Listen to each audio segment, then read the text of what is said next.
2번 사실 2번이 아니고 니은 사실 적시의 내용이 사회 일반의 일부 이익에만 관련된 사항이라도 다른 일반인과 공동생활에 관계된 사항이라면 공익성을 지니고 나아가 개인에 관한 사항이더라도 관련되어 사회적 관심을 획득하거나 획득할 수 있는 경우면 그 가능하다. 네. 명예훼손 대상이 다 된다 이거죠. 적용을 배제할 것은 아니다. 그냥 판례 내용이죠. 네. 하고 니은은 맞는 거고 옳은 거 찾는 거니까 니은은 들어가야겠네요.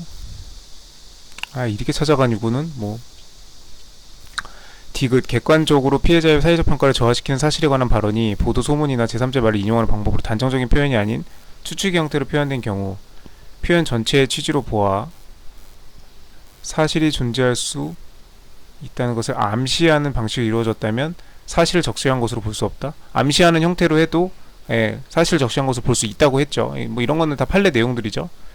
디귿은 틀렸고 디귿은 들어가면 안 되겠네요. 디귿 일단 다 제끼고 3번이네요. 네, 이거 디귿만 알아도 답을 낼 수가 있는 거죠. 지금 디귿 다 제끼면은 3번밖에 안 남잖아요. 기억도 그럼 틀렸죠, 당연히.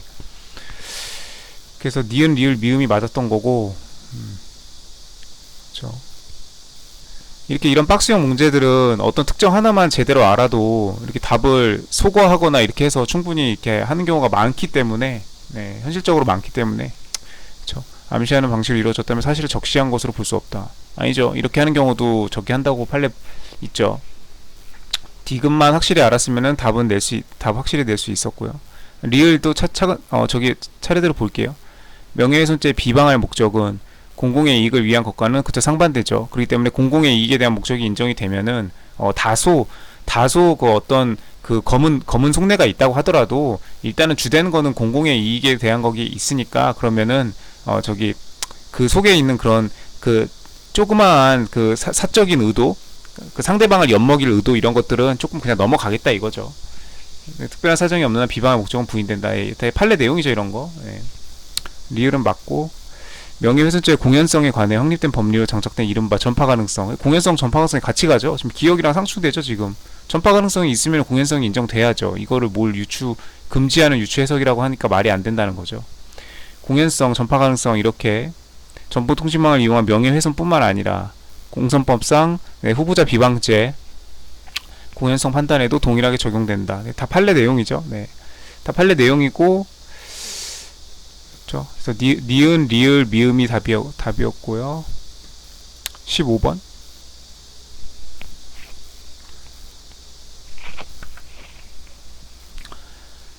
일단 2024년도 올해 최신 판례인가봐요. 공연성에 관하여도 명예훼손죄 공연성에 관한 법리가 동일하게 적용되므로 이 최신 판례 올해 1월달 판례를 보고 요거를 그대로 출제를 했나봐요. 기억 지문을.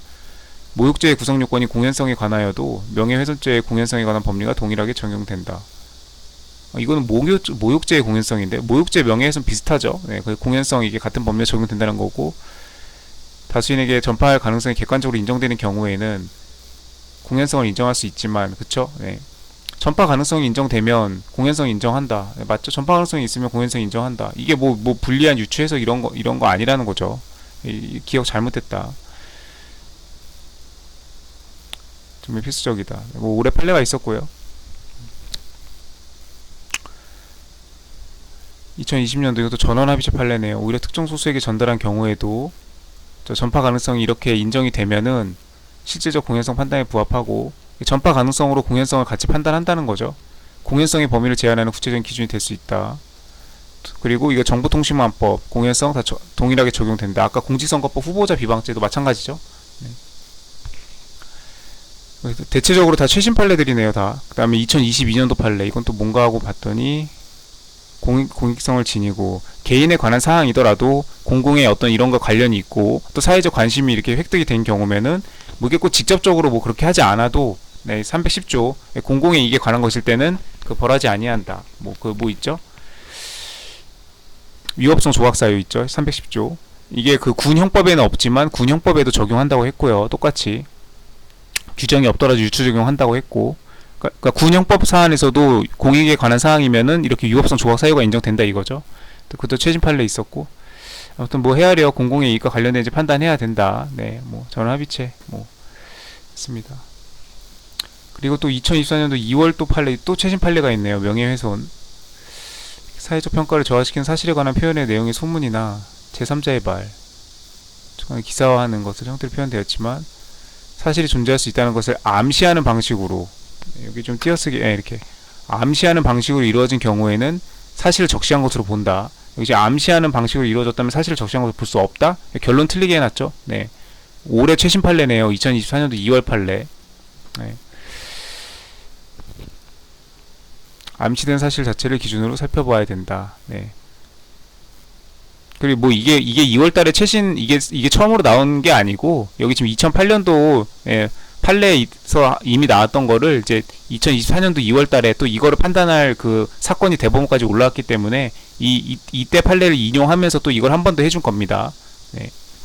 이제 출제자는 이제 그 명예훼손죄에 대해서 예를 들면 출제를 할 거다. 그럼 이제 강론 출제들은 이 죄별로 이제 무슨 죄가 있는지 대법원 판례들 한번 검색을 해보겠죠. 출제자들도 그렇게 해가지고 이제 최신 판례가 있으니까 이렇게 냈겠죠. 네. 그래서 또 2021년도 판례, 사람을 비방할 목적에 대한 또 판례죠. 적시한 사실이 공공의 이익에 관한 것인 경우에는 비방할 목적이 있다고 볼 수 없다. 공공의 이익이 저기 되면 그 사적인 목적은 그냥 저기 이제 없는 것으로 저기 해준다 이거죠. 네. 부인된다. 판례 내용 그대로고, 네, 다 2020년대 판례네요. 전원합의체 판결. 개별적으로 소수의 사람에게 사실을 적시했더라도 이게 이 소수의 사람을 통해서 다수에게, 대중에게 전파될 가능성이 있으면 그러면 공연성이 인정되는 거고, 비록 소수에게만 저기 했더라도 명예훼손이 성립할 수 있다. 그런 판례죠. 뭐 전파 가능성 이론이라는 거죠, 그게. 공직선거법상 후보자 비방죄 여기에도 다 똑같이 적용된다는 거. 뭐 정보통신망법, 그냥 형법, 그다음 공직선거법상 어떤 그다음 명예훼손, 모욕 이런 관련 것들은 다 같은 논리를 기반으로 다 하고 있죠. 그런 내용입니다. 그래서 이런 박스형 문제들은 내가 조금 애매한 지문이 있더라도 다른 지문들을 통해서 이게 옳은 거를 찾는 거든 옳지 않은 거를 찾는 거든 어쨌든 그 출제자는 보기 지문을 다양하게 구성을 할 수밖에 없고 거기서 이건 아닌 건데 여기 들어와 있네. 그럼 이건 무조건 틀린 거. 이런 식으로 속어법이 가능하죠. 네, 그런 식으로 박스형 문제는 하면 되고. 16번 성범죄 작년 법무사 2차에 안 나왔습니다. 네. 성범죄가 하나도 안 나왔어요. 성범죄가 강간치상, 강제추행, 많죠. 유사강간, 성폭법, 미성년자, 엄청나게 많죠. 한 문제도 안 나왔습니다. 올해 무조건 2차 한 문제 뜹니다. 성범죄. 그리고 매우 중요한 2023년도 9월 21일 전원합의체 판결이 있죠. 네. 강제추행에서 상대방의 한 거를 곤란하게 할 정도로 유하지 않는다. 그 다음에 전통적으로 중요한 강제추행은 자수범이 아니기 때문에 반드시 남자의 손으로 여자의 몸을 더듬어야만 성립되는 게 아니다. 피해자의 손으로 피해자의 몸을 더듬게 해도 강제추행이 성립한다. 간접 정범으로. 교사죄 아니고요. 무죄는 더더욱 아니고요. 간접 정범이라는 거. 성범죄가 하나 더 적절한 거. 준강강죄에서 패싱아웃. 이거 최신 판례죠. 패싱아웃, 블랙아웃. 블랙 상태인 경우에도 기억장애 외에 인지기능이나 의식상태 장애에 이르렀다고 준강강죄에서 피해자가 술에 취해 수면상태에 빠지는 등 의식을 상실한 거. 패싱아웃. 네. 블랙아웃은 잠깐 정전이죠. 블랙아웃 원래 뜻이 정전이에요. 정전. 네. 완전 집안에 전기 나가면 갑자기 그냥 컴컴해지죠. 네. 그래가지고 그걸 블랙아웃이라고 한 겁니다. 그걸 사람 뇌에 비유해가지고 그 알코올을 급작적으로 이렇게 소주 한 병을 그냥 쉬지도 않고 한 병을 들이킨다든지 이러면은 순간적으로 이제 그냥 이제 집안이 이렇게 왔다리 갔다리 하는 그걸 경험을 하든지 아니면 그런 경험도 없이 갑자기 정신이 끊겨버리는, 필름이 끊기는, 그걸 이제 정전에 비유해서 블랙아웃이라고 하는 거고요. 패싱아웃은 이제 완전히 그냥 의식을 상실하는 그런 단계죠. 이제 의학적인 부분이 들어가기 때문에 제가 자세한 설명을 생략할게요.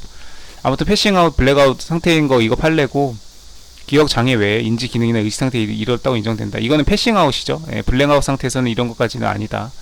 그래서 이거 판례를 좀 알고 있어야 되죠. 이거는 판례 내용도 되게 길어요. 네. 2차에서 나오기는 좀 그렇습니다. 패싱아웃, 블랙아웃 이런 거는 법리를 따지는 게 아니라 좀 의학 용어 같잖아요. 예, 이런 거기 때문에.